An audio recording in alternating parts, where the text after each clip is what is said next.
Welcome back to Wholesome and Natural Living.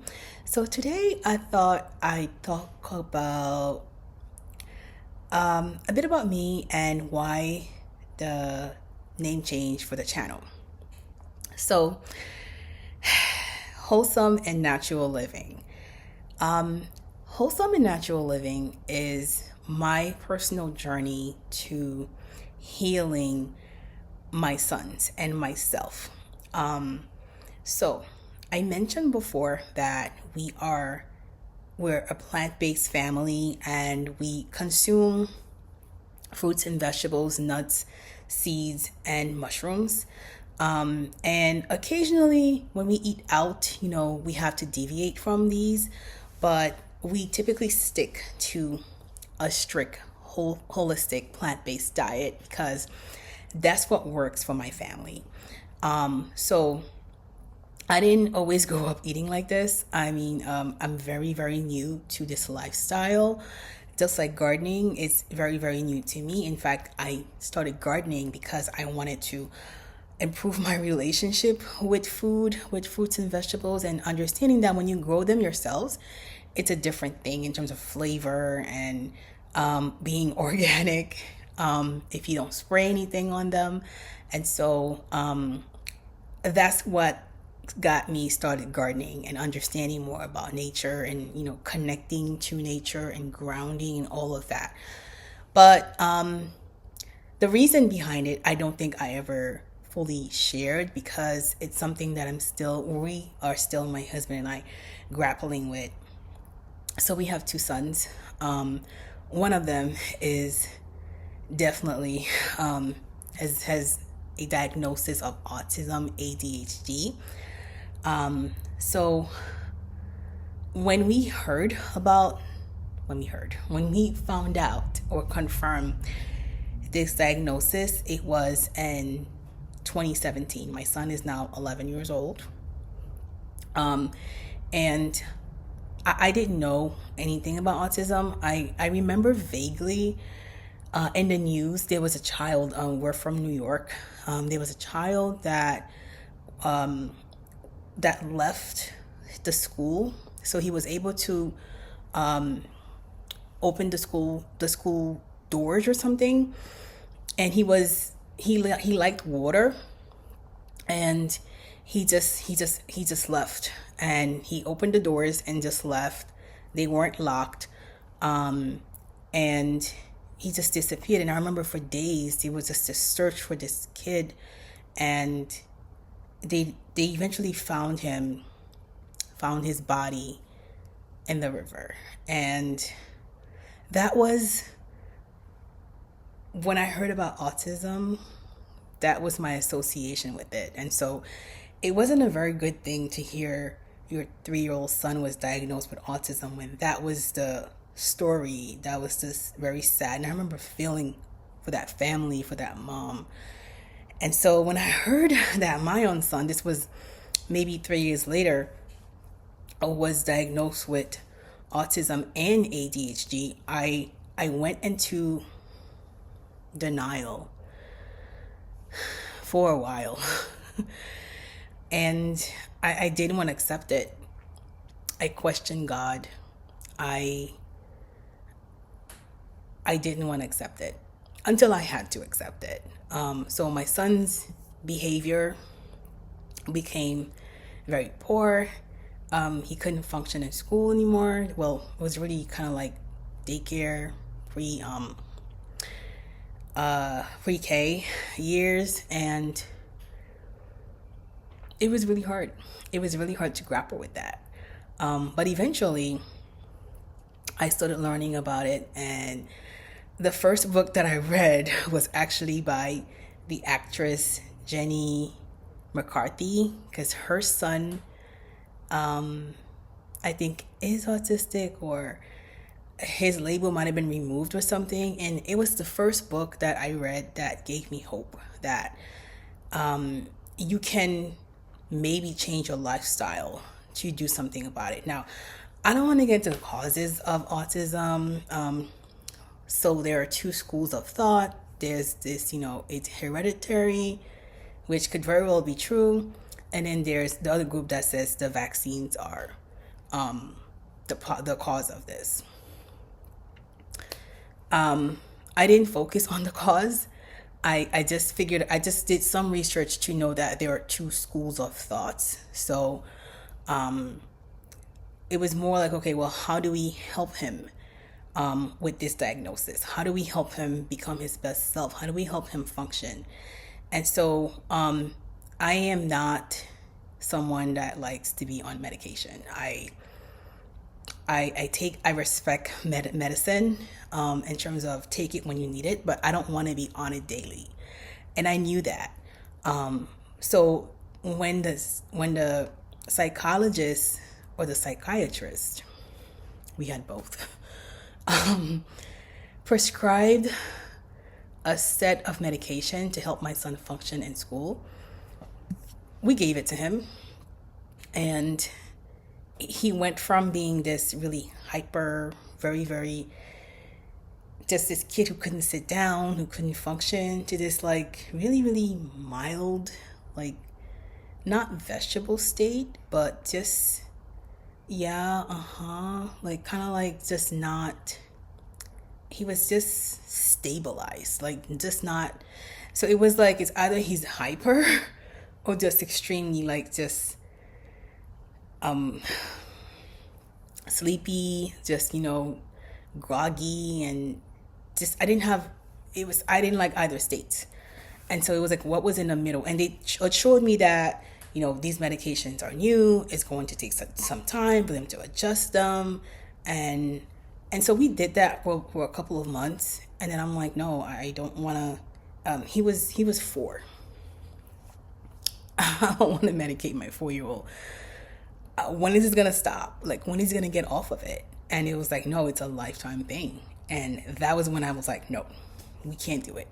And so I started doing my research, read Jenny's book, and she talks about diet and how that plays a key factor in it. She also is from the school of where she believes that vaccines are the causes of that. I read other books that were different, that were like, no, it's, hereditary. It's something that, but again, my focus was, how do we get the best outcome out of that? And so I read so many other books from different thoughts, and then, what that allows you to do when you just have various sources and information, and it allows you to kind of come up with your own conclusions based on these, books and resources and research that you do. And so I decided, for me, the medication route, where it would be on a regular basis, on a daily basis, was not it. That we're going to go the plant-based route. So I needed more information. I needed more research. And so, yes, I found Dr. Sebi. And although there's not a lot of documentation about him talking about autism, not that I've come, maybe there's 1 or 2 videos where it's not the main topic, but he references it. And he talks about how not eating the standard American diet is the best thing you can do overall for yourself. And so with that information, and we started transitioning to a plant-based diet, and then that required us to sort of move. And so we moved from our apartment to the suburbs of New York, and started learning about gardening and taking it with nature and grounding, which was something that is so simple. It's just taking your shoes off and just you're in the dirt. And my sons really like that, especially the one on the spectrum. And slowly he started focusing, sleeping on his own. We started with just smoothies for him, and I would call fried mushrooms, chicken. Till this day, he calls it fried chicken. And we're still on this journey. but we were able to get him off of whew, some 6 medications and how many supplements. Like I can't, like I have to do a more in-depth video if this is an interesting topic for you, of how many like iron supplements, vitamin B shots, and all of this stuff that we don't need anymore. And the only thing I give my son now is when he's had like, a very interesting day where maybe he had a lot of apple juice and that I didn't make. I every night I give both of them chamomile tea. So for my son on the spectrum, he would get chamomile tea with lemon balm and what is that? It's a plant that smells really badly. I can't remember. I'll put the name. Valerian. Oh my goodness, valerian. Valerian just doesn't smell very good, but it calms down the nervous system, and so that's the tea that I give to my son on the spectrum because he needs all of that to calm down. And in my other child, so yes, he's not problem free. He's dealing with his own problems, and so we give him just normal chamomile tea, and so they're both on a plant-based diet. My entire family and I are, so it's 4 of us. It's my husband, myself, and my 2 sons, and we eat a whole lot of plants. We eat a whole lot of mushrooms, and we do a lot of gardening, and actually started to like create my own sort of beauty products, like my own creams, my own hairsprays. And so so you're watching me sort of figure out how to continue to heal myself and my sons. So with me, I had anxiety, especially when I found out my son was on the spectrum, and had a lot of health issues like diabetes type 2 that I no longer have. I was actually pre-diabetic. That's not the path for me anymore. Like when I go to the doctor, I get a clean bill of health. Except recently, I work too much on the computer, so my eyes are becoming to deteriorate a little bit. But other than that, like I haven't had a cold in like not jinxing it, but at least a year. And so, and that's unlikely. That's very, very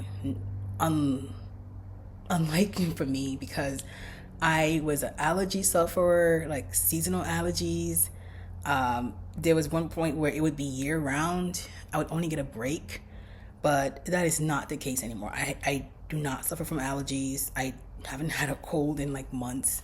And so my skin health has improved, and a lot has, I've gained a lot of benefits from just having that lifestyle. And I know that it is not something that's common in my background. And so you're watching me document this and sort of sharing it openly, and calling my channel Wholesome and Natural Living, because that's exactly what we do, and just sharing that journey. And I thought that it's just I just wanted to share that part, that this is my why. And so being on YouTube and documenting it, it's just one, it's 2 reasons. One, I'm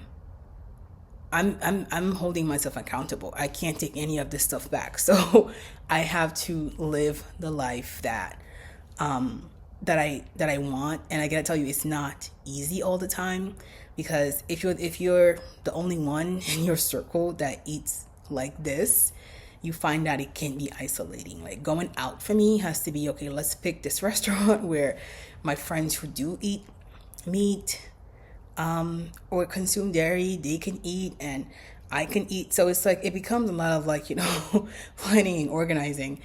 And I do less eating out because the options are not as great or available. So having a community that I can share this with, that I can learn from, because that's the second part. I'm hoping to, create a community where I can learn from and share information back and forth, is really helpful because I'm sharing with you and you can share with me, and we don't have to agree. That's the most important thing. My channel is really for anyone who just wants to learn differently or wants to be part of a community that talks about food, gardening, raising children, occasionally, what I'm doing day in a life. I'll start doing those as well. Maybe creating beauty products. I don't know where this will take me, but I'm just grateful that I'm able to share it and have hopefully we'll have a community that finds it interesting and actually share important information and with me as well. So yeah, don't want to rant, but this is why it's called Wholesome and Natural Living, and those are my reasons for creating this channel. And you're watching me just transform into this person that really focuses on holistic and just learning a lot about nature and about just taking like a thing that was really hard for me, to just changing the lifestyle and watching my son benefit from it. So I'll leave it at that. Thank you for watching. Subscribe, like, and comment if you found this interesting, and I'll see you on my next one. Bye.